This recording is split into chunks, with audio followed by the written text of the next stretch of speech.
Stop signing contracts with agents that aren't in a position to run your business properly. Stop just signing over your rights to mom and dad because they're mom and dad. Just hiring an agent or signing an agent to work for you, but treating them as if you work for them is not how business works. This is the business of athletes. If you don't understand how the money moves, you don't understand the game. So I often get asked questions from athletes, from parents, from family members, even friends. They always say, do you need an agent? And my answer is always, it just depends, right? Because an agent's job varies based on how you set up your business.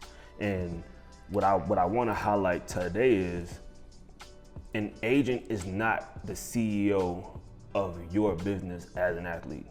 You're the CEO. And what do I mean by that? In the sports world, the athlete is usually looked at as the product, right? People are shopping the athlete around. That's fine. But as an athlete, you have a business. You're the CEO, you're the owner, you're the founder, you're the leader of the organization. Your agent works for you. You don't work for your agent.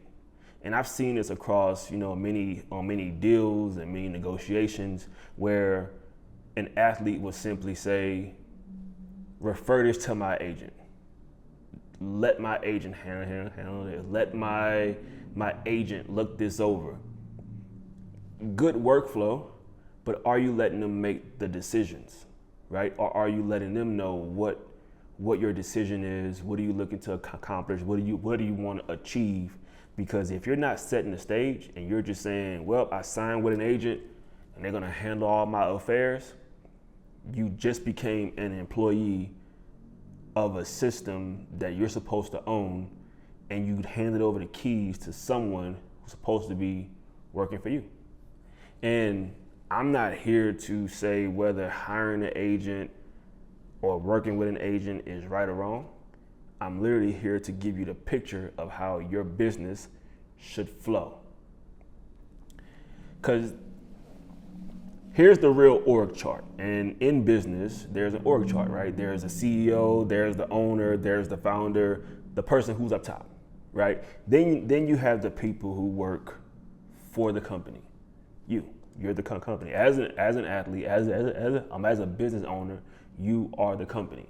So you have yourself, CEO, top of the food chain, the one who make the decisions. Then you have your agent. In business, the agent would technically be like your person who does sales, right? If that's their skill set. And this is another thing too. You have to know what skill set this agent actually has to place them within your org chart. So let's say this agent is really good in getting you deals. This person would be in your sales department.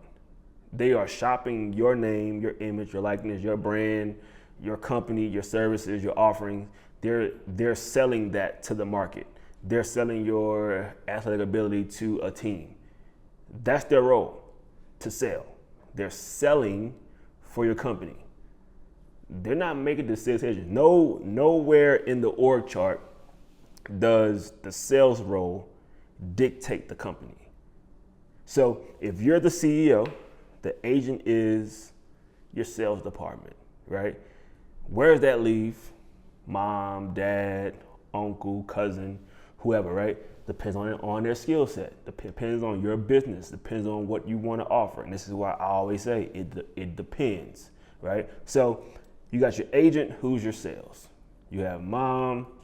Maybe mom is really good at bookkeeping. Maybe mom is really, really good at looking at the books and making sure that the finances map and make sure that everyone has gotten paid on time, making sure that everyone is paying you on time, right? That can be mom's job, to keep the books. Mom's job is not to negotiate your deal. She don't have that skill set. Mom has never negotiated a deal in her life. Her job is bookkeeping. Mom has always been good at keeping books. Let that be mom's job.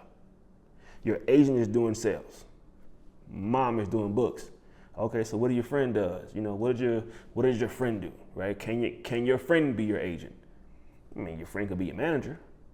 Your friend can be the person who's making sure that, you know, when it's time to travel for your visits, there's a person who makes sure that when you guys show up to an engagement, your person that makes sure that when the company wants you to come and do these many shoots and the podcast and all those things, they are getting you there on time.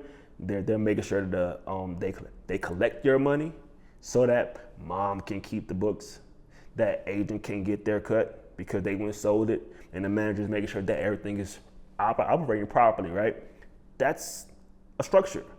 Your agent doesn't own your business, and your agent doesn't manage or direct or control mom and homeboy. Why? Because they all work for you. You are the business. You are the CEO, you are the owner, and all those things, right? Now, mom may be in bookkeeping, but mom is not finance, right? Mom is not your accountant. She's not the one that's making sure you're set up properly for your taxes, paying your taxes, operating compliantly financially. It's not mom's job.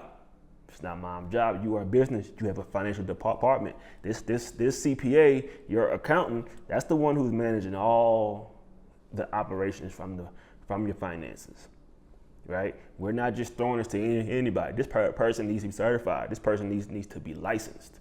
Your CPA can't just be somebody you thought was cool, who know how to make a little money, right? You want to run your business correctly, because if you're looking at your operations as a corporation, you're putting out job ads, right? You're not just hiring anybody. So you need to be having a list of what do you want these roles to have experience in? What are you looking for these people to actually be skilled at? Because just because they say they know how to run the books, and they say they know how to get deals, and they say they know how to manage money, you got to get them to apply to your company, to your operations. But oftentimes you guys get an agent and then you just say, here you go, agent. Everything is yours. Have at it. That's not how a CEO moves. A CEO structuring their company to where it flows, and you're putting the right people in the right place. Because you're the CEO, ownership should be on your mind all day. You are the owner. You are the leader. You are the visionary, how you want your business to run. Ownership is a mindset, right? And I wouldn't tell anybody to have a mindset of ownership if I don't believe they have something to own. And in this space, in this athletic world, and you just being an athlete who's really good, and now you're being paid and compensated for your skills and your brand and your name, you own a lot. So as the CEO of that, everybody needs to be in place to run your business correctly. So stop signing contracts with agents that aren't in position to run your business properly. Stop just signing over your rights to mom and dad because they're mom and dad. Stop signing contracts with your homeboy and saying you're gonna be my right hand and you're gonna manage my business, and they ain't never managed a business ever in life. Stop just signing off your stuff to a CPA or somebody who's good at numbers and crunching numbers and doing math. That's not conducive if you want your business to actually grow, because those people will cost you, right? It costs money to build your team. So let's look at what it looks like in a boardroom, right? You're sitting at the head of the table. You got all these people here, and they're talking about Athlete X operations, your business. The people at this table should be bringing productive, financial strategies. They should be bringing concepts to the table that elevates you. You're sitting at the head of the table. You're making decisions. They're going out there and they're making it happen. So what do you need to start off and build your team? You need your lawyer. You need your CPA. You need you a agent who's really good at sales and marketing. You need somebody who's good at branding. You need somebody who's good at bookkeeping to make sure that you actually are getting paid, is coming in, is going out properly. And then you need somebody who's a manager, somebody who's good at timekeeping, a calendar, somebody who can book your appointments, make sure you're there on time, make sure you're locked in, right? Those 6 things will set you up great, and things can grow from there. But if you're asking, do you need an agent? I'm going to say it just depends. And depends on what? Depends on what you want your company to represent. Depends on where you see the agent fit. Not, I'm going to sign an agent and they're going to handle every single thing for me. Because most agents, their skill sets are securing deals. Their skill sets are negotiating contracts, right? So just hiring an agent or signing an agent to work for you, but treating them as if you work for them, is not how business works. So in closing, I would tell you guys this right now. It's not, do you need an agent? It's, how are you going to use this agent? Why do you want an agent? Where would this agent fit in your organization chart? Where would this agent fit in your business operation?